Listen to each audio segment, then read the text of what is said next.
क्या मैं ये पूछना चाहती हूँ कि उत्तराखंड सरकार ने, उत्तराखंड पुलिस ने चूड़ियां पहन रखी हैं क्या? आप मुझे बताओ ना। सीबीआई से पहले अगर आप उसके 2-4 डंडे मारोगे ना तो वो सब उगल देगा। आप उसे पकड़ के तो लाओ, कम से कम पूछताछ तो करो। सीबीआई तक पहुंचने के लिए पहले पहली कार्रवाई तो करो। हमें अपराधी घोषित करने से कुछ नहीं मिलने का। आज देश दहक रहा है बेटियों की किस तरह से असमत। नमस्कार दोस्तों, मैं हूं भुवन चंद्र जोशी। अंकिता भंडारी के लिए जो लगातार ये बातचीत चल रही है, कई आज 3 साल हो गए, 3 साल से ज्यादा हो गए और 2026 अब सामने आ गया है। 2026 में भी अंकिता भंडारी की बातचीत खत्म नहीं हो पा रही है कि आखिरकार ये मुद्दा कब खत्म होगा अंकिता भंडारी का और कब इस पर अब जनता के मुताबिक न्याय मिलेगा।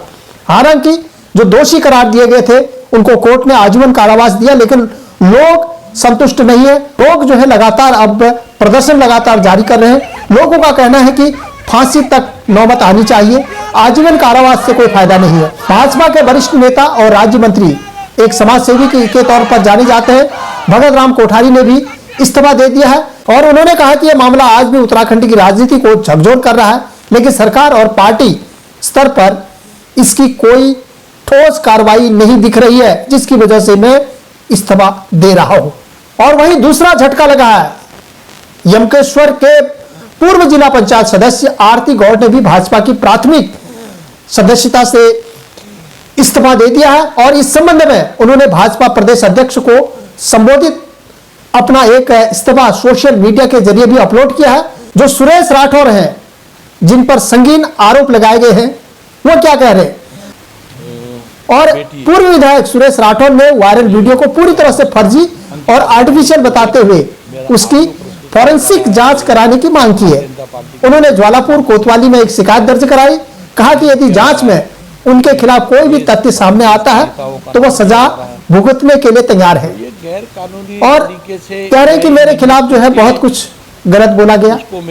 जब अपने पर बारी आती है तो ये भाई साहब देखो कितनी मांग कर रहे हैं, कह रहे हैं कि इस पर ये जांच होनी चाहिए, फॉरेंसिक जांच होनी चाहिए, यहां तक पहुंच गए। लेकिन अंकिता भंडारी के लिए कभी ये जांच का मामला, सीबीआई की जांच इन्होंने कभी नहीं बोला कि सीबीआई की जांच भी होनी चाहिए।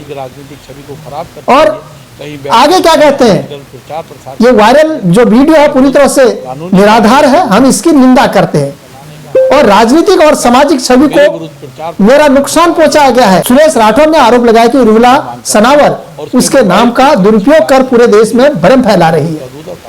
ये देखिए, जब अपने नाम की बारी आती है तो वो भ्रम फैला रही है। आपको जेल तो नहीं हो रही है, लेकिन एक शब्द अंकिता भंडारी के लिए भी आप सीबीआई जांच की मांग कर देते तो शायद ये मामला ठंडा हो जाता, दूध का दूध पानी का पानी हो जाता, आप पर भी छींटे नहीं आते और अन्य जो नेता हैं उन पर भी छींटे नहीं आते। एक आदमी फंसता, सिर्फ एक आदमी पर छींटे आते और वही जेल जाता, उसको जो उस पर जो कार्रवाई करनी होती उसी पर कार्रवाई होती।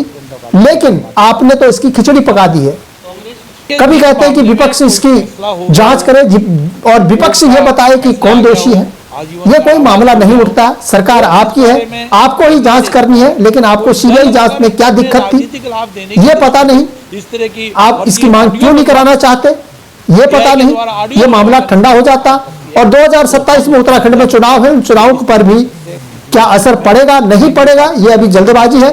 लेकिन अंकिता भंडारी का जो काम है, अंकिता भंडारी के ऊपर जो जुल्म हुआ, उसका जो मर्डर हुआ, उसकी गुत्थी सुलझ जाती पूरी तरह और जो वीआईपी था उसका नाम सामने आ जाता तो एक आदमी का ही तो नाम सामने आता, बाकी लोग सब बच जाते और तुम्हारी वाहवाही हो जाती उत्तराखंड से और सरकार पर कभी आंच नहीं आती। लेकिन चूहे और बिल्ली का खेल, जब अपने पर बारी आती है तो आप फॉरेंसिक जांच की मांग कर रहे हैं, आप पुलिस को भेज रहे हैं, आप सब कुछ कर रहे हैं, लेकिन आपको जेल तो नहीं हुई या आपको कोई फरमान तो नहीं आया। अब पूर्व विधायक की पत्नी, जो कि सुरेश राठौर की जो कथित पत्नी बताई जा रही है, उसका वीडियो भी सोशल मीडिया पर जब आया तो उससे उत्तराखंड की राजनीति में, उत्तराखंड के लोगों में भूचाल आ गया। वो फेसबुक पर लाइव आकर ये खुलासा करती है कि इस वीडियो में महिला ने अंकिता भंडारी में वीआईपी गट्टू का जिक्र किया है। उन्होंने वीडियो में बताया कि गट्टू वीआईपी का बड़ा नेता है और वहीं पूर्व जिला पंचायत सदस्य का भी जिक्र किया है। वीडियो में उन्होंने कहा है कि जिस दिन अंकिता की हत्या हुई थी उस दिन वो गट्टू वहां क्या कर रहा था। साथ ही साथ इस वीडियो का भी जिक्र भी किया है जिसमें कहा गया है कि पूर्व जिला पंचायत सदस्य के पास पूरी जानकारी है। कोई बात नहीं, वीडियो के माध्यम इससे पूरे उत्तराखंड में अब तूल पकड़ गया है। उत्तराखंड के हर जगह में, हर शहरों में अब अंकिता को लेकर धरने प्रदर्शन हो रहे हैं। और ये देखिए जुड़ सकते हैं मेरे साथ, तो मैंने एक नई आईडी एक और बनाई है। तो आप जैसे कि मैंने आपको बताया है कि किस तरह से मुझे अपराधी घोषित कर रहे हैं, मेरी आपराधिक हिस्ट्री बता रहे हैं मुझे, मतलब जो इसके बारे में आप क्या कहेंगे? क्या अब उत्तराखंड में अंकिता भंडारी को लेकर अब ये भूचाल जारी रहेगा? ये भूचाल कब तक रहेगा? क्या इसका अब निष्कर्ष कभी हो पाएगा?